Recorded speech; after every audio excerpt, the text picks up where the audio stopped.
There is a song by Fall Out Boy on their newest album called Save Rock and Roll, and it's a song called The Phoenix, and the catchphrase of that song is "Put on your war paint," and I can't think of anything more appropriate to describe this game between the Steelers and Ravens this Saturday night. You are listening to Real Steel Sports on Spreaker Web Radio. This is James Krasnarek here. I hope you enjoyed my previous segment about the Cardinals and the Panthers. No spoilers for that one. You have to listen to find out what I think and who I think will win. I'll be doing this segment now, and then I'll probably do the next two segments in the morning once I wake up. It'll be the Sunday games between the Bengals and the Colts, and of course we have the Cowboys and the Lions.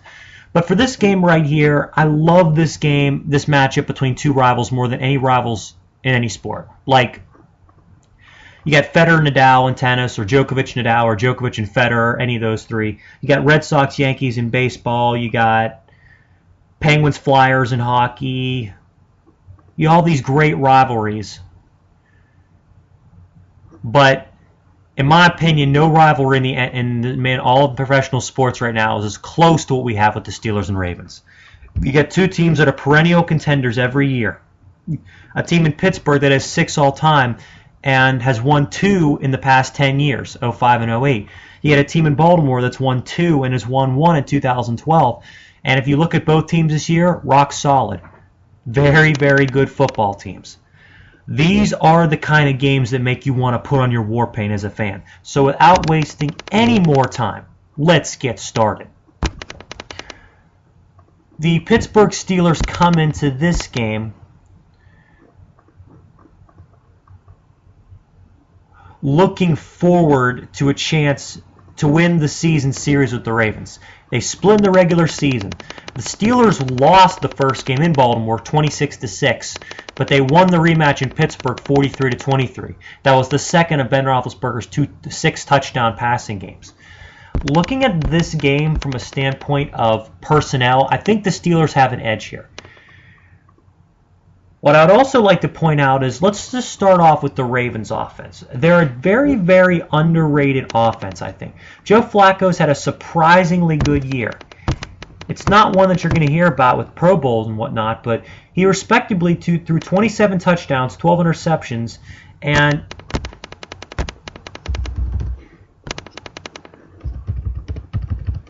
his completion percentage was at 62%. So Joe Flacco had a pretty decent year. And he almost threw for 4,000 yards as well.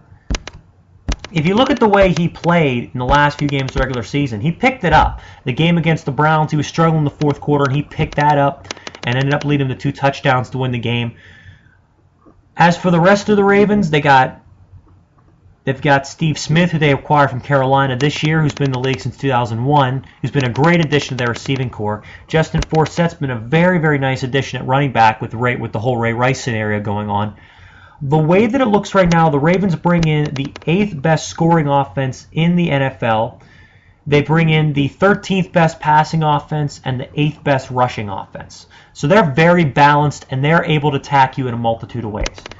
The Steelers' defense this year has looked very spotty. They've played good in spurts.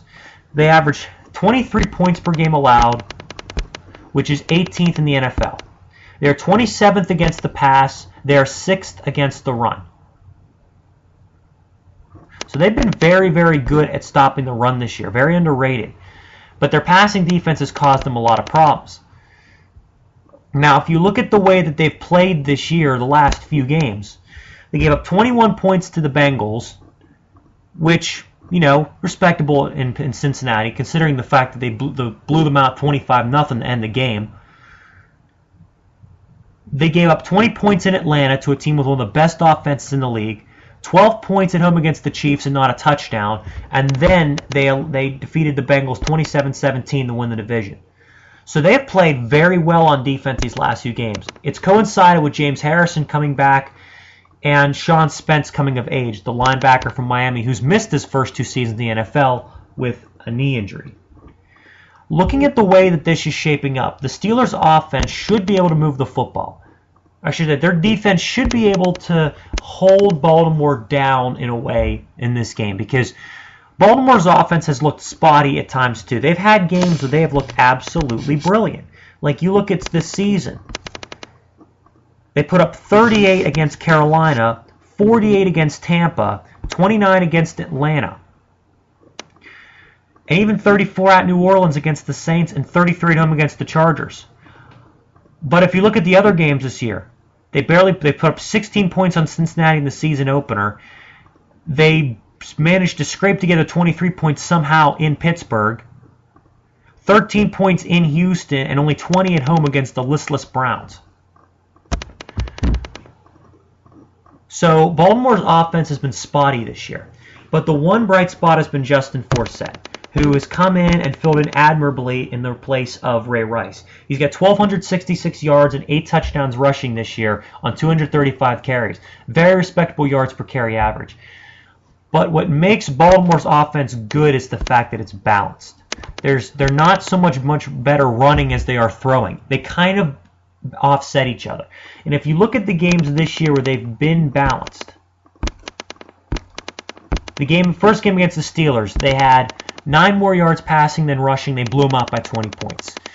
The games against Cleveland and Carolina, where they were able to run the ball well and throw it well, they beat those teams and they beat Carolina pretty bad. But if you look at the games where they've struggled moving the football on the ground, 33 against the Houston Texans, got destroyed. 63 against the Steelers, did no chance at all. Indianapolis only got 90, and against the Bengals they only got 94. The Ravens' game plan is simple.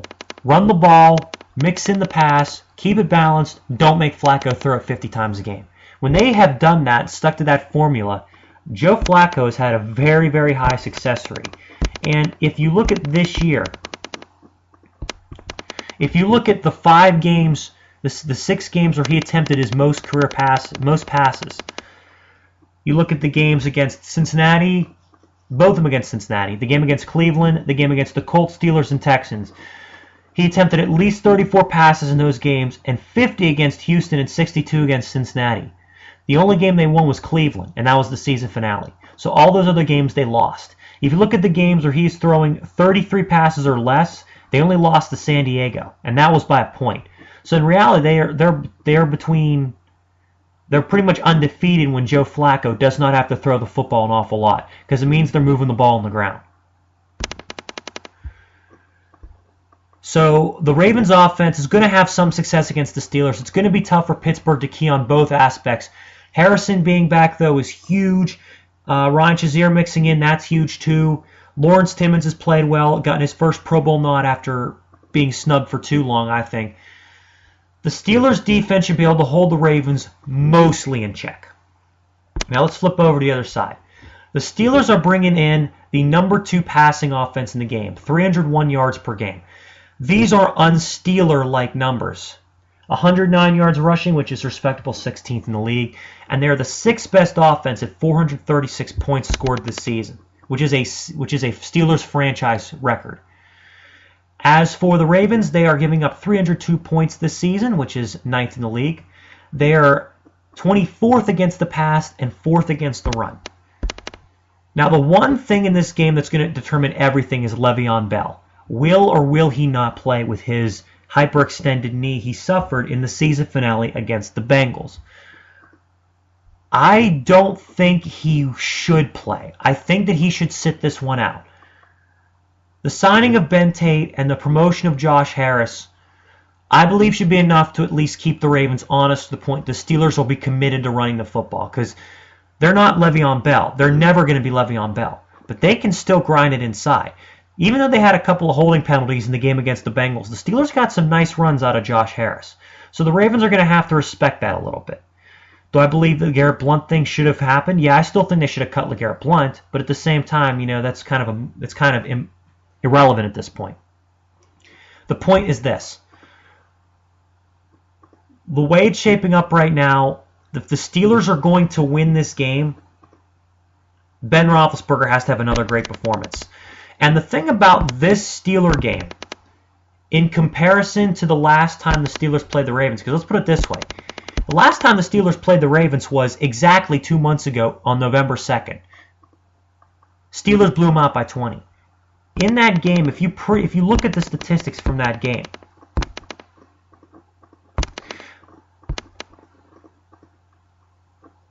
Le'Veon Bell accounted for 58 total yards, 20 of them rushing. The Steelers had no running game that day. They ran for 55 yards on 25 carries. But the Ravens got dissected through the air. Ben was 25 of 37 for 340 yards and 6 touchdowns. And if you look at that, that was one of the first games Martavis Bryant played really well in. He's played well. Heath Miller has become a more focal point of the offense over the last few weeks, and it's shown, and the Steelers are still moving the ball. The Steelers' offense has picked up the pace tremendously over the past month.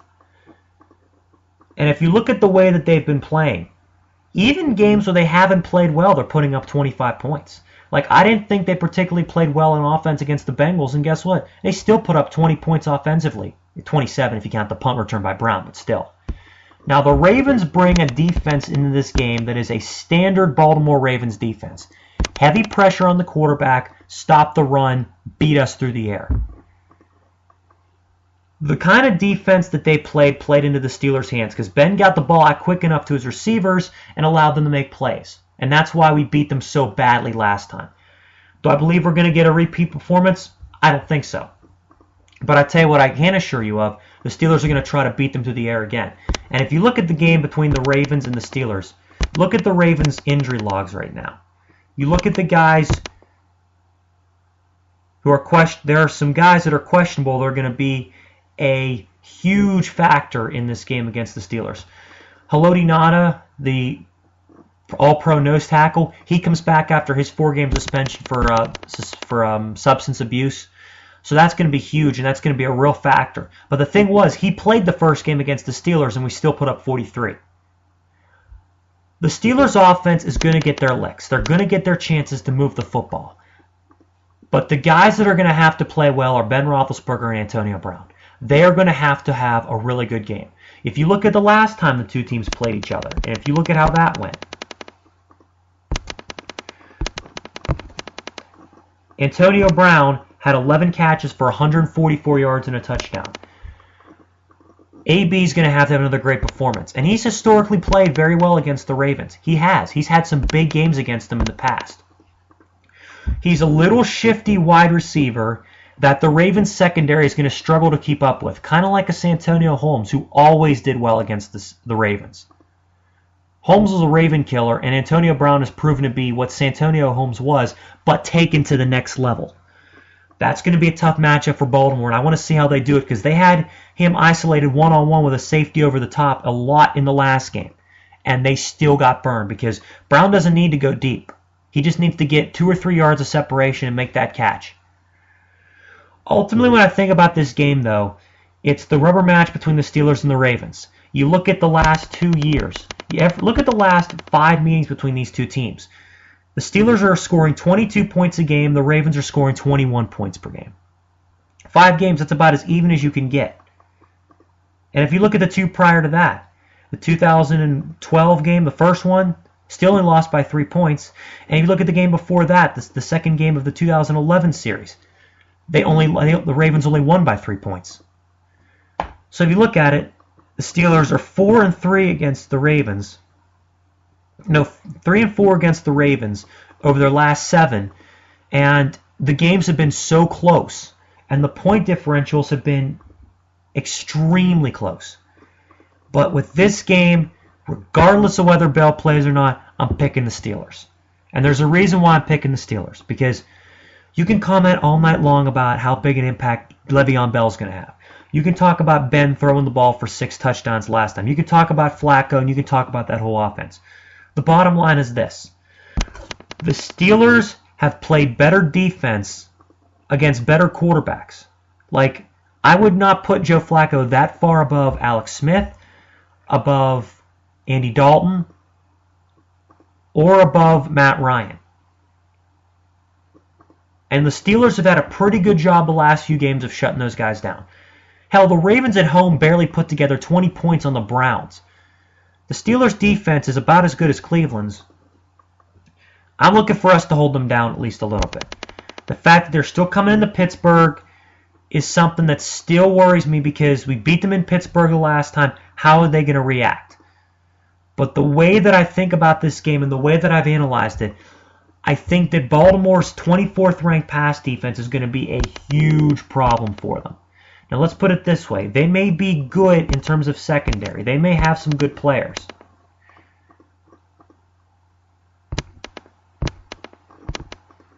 But let's put it this way. They're allowing quarterbacks to complete 64% of their passes. They're only intercepting 1.8% of their opponent quarterback's passes. But the thing is, they are getting after the quarterback. 49 sacks cannot be overlooked on this season. But whenever I stop and think about the way this game's played out, I go with the Steelers.